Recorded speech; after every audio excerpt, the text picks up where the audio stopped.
Wepa? What did you just have me say? My grandmother is full Puerto Rican, like from San Juan, Puerto Rico. My dad is half Puerto Rican, which makes me a fourth Puerto Rican. So I was like, am I appropriating too far out? Going to doctor's visits where they'd be like, check the box on if you are black or if you're Hispanic. I was like, do I check both? And my mom be like, nah, you're black. I'm like, okay. And so I always kind of felt like I was Puerto Rican, but wasn't Puerto Rican enough to claim being Puerto Rican. So being a military kid, you're kind of, for lack of a better word, exiled. I remember my grandmother coming around. She was in our lives and a part of our lives, but again, just being military and always moving and relocating, and then with her getting older, she just couldn't make those trips like that anymore, which is really unfortunate, especially because she recently passed, and I just assumed that I had all this time to learn about the culture and the Puerto Rican side of the family, and before I knew it, she wasn't here to share those stories or experiences with me. So I'm here to live my best Puerto Rican life. I'm gonna learn the language, the food, the dance, the culture, the full shebang. I have an amazing instructor, Ivan, who's from Puerto Rico. Before we start, I have. Hola, Desti. ¿Cómo estás? So the first thing that I want you to know are slang. Puerto Ricans love shortening words. Puerto Rican love cutting letters, stuff like that. So acho derives from muchacho, but then acho is used more of like a reaction to things. If the party's canceled and you're like, acho, tal garete. If you get too lit, but the all-time favorite. I think it's a bad word. It's a bad word. We might have to bleep it. Say it. Puñeta. Yeah! What you got me out here saying? You felt that word. I felt it. This literally means, I don't even know what it means. We use a lot of words for good situations and bad situations. You know, 5 minutes in, you're like happy and you say puñeta, and 5 minutes later, you're like, puñeta. Now we're getting to this. ¿Qué es la que hay? What is something today? Que es la que hay, but that just means what's up. Wow. So let's just reenact. Okay. We're walking. Destiny! That was all over the place. This word got famous when our new icon, Bad Bunny, became a sensation. I feel like you're ready for the next step. Ooh. I give you a solid A. When you don't feel like you're talking Puerto Rican, just start cutting down words. You can even say, cancel that ES, and you're like, Estamos bien.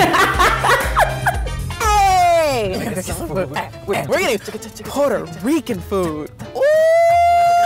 I mean, but you said you've never had mofongo, and that's like iconic. You have to try mofongo. Hi, welcome. Bienvenidos. Mofongo's been here 10 years. Right now, only brick and mortar Puerto Rican restaurant in Los Angeles County. So I'm new to the whole shebang. So can y'all bless me on what is mofongo? Well, the mofongo, which is made with green plantains, and by the way, like there's a lot of different versions of like this type of dish. You take that green plantain, you soften it up here. We do it in the deep fryer. We smash it up with chicharron and garlic, and then make it into like a bowl, and then stuff it with meat. We're on a good train here. We got something going. I'm excited. I'm ready to devour this. What are you the most excited to try? All of it.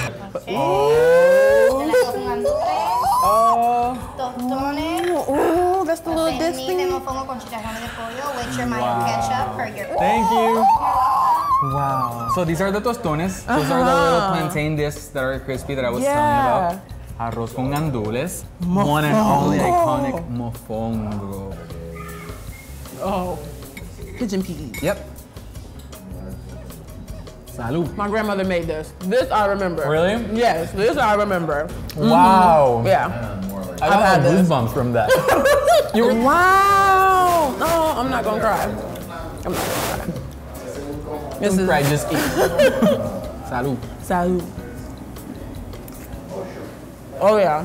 Usually I'm a very textured eater. Wow. But this does not mess with me at all. And now I'm blessed. Hashtag bendecido.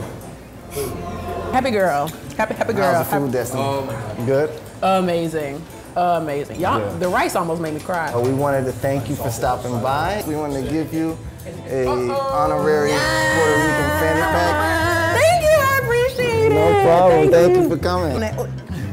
Got it? Yeah, we're gonna come back later.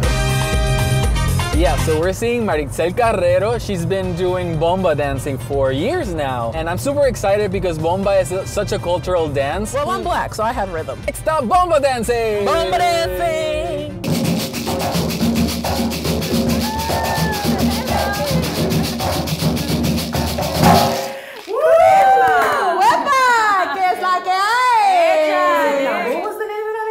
Bomba, bomba puertorriqueña. It's una de nuestra herencia. It could be traced the history back to our people that were enslaved, or African people that migrated from Africa and brought enslaved by colonization. And out of this pain and this suffering and our beautiful music, our beautiful expression of power and dignity and love. And this is oral tradition. We learn it from other people that teach us, all elders, and so we carry that tradition with us. Have fun, enjoy, and bomba! Okay, wow. So first we start with recognizing the rhythm. That is the seis corrido, right? So first thing I would like you to do is just feel it. Go, let's see, move side to side. I feel like you can get it. She had a fear she wasn't Puerto Rican. Look at that hips. Right? She's following the basic rhythm. He is called the primo. He's going to mark every movement that you make.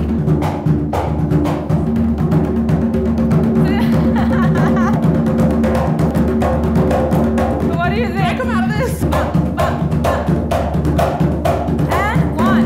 Okay, so because this is a bomba crash course, so I have to let you use the falda. You have to use your falda. Ooh, so the falda, we can. Thank you. This one is going to be the basic step, right, left. 1, 2, 3, 4. You got it, baby. You got it. You don't even. I can do the basics. There we go. You see?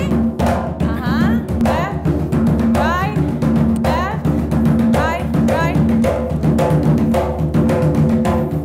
Then we say goodbye to the drum, and then we leave in basic step. Woo! Wow! Oh my goodness! A real crash course. Wow, I was sweating for you.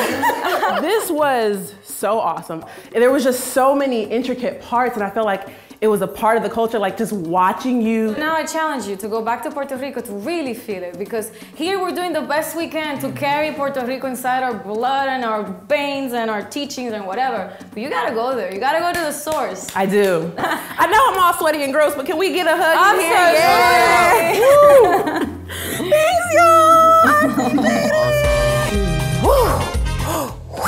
But I don't know if you could tell, but literally from the jump, I was like this. While like this has been just a day of an experience and a crash course in being Boricua, I know that this is going to go beyond just this video. And it was so cool, like letting these people know like why I was on this journey, and everybody being so welcoming and so enthusiastic for me. It's undoing lifelong inner battle with myself of, am I Puerto Rican enough to be considered Puerto Rican? Is it denying my black side if I say I'm Puerto Rican? And it's like, you can be both. And literally everybody I met on this journey was like, you can be both. When I first got to BuzzFeed, I did a video with Curly about like things all Latina kids hear from their parents. And we showed it to my grandmother while she was sick in bed, and she didn't have much energy, but she was able to get a smile and a chuckle out of that video. And so I know from her watching above that she's like, at least you're trying, Mita, at least you're trying.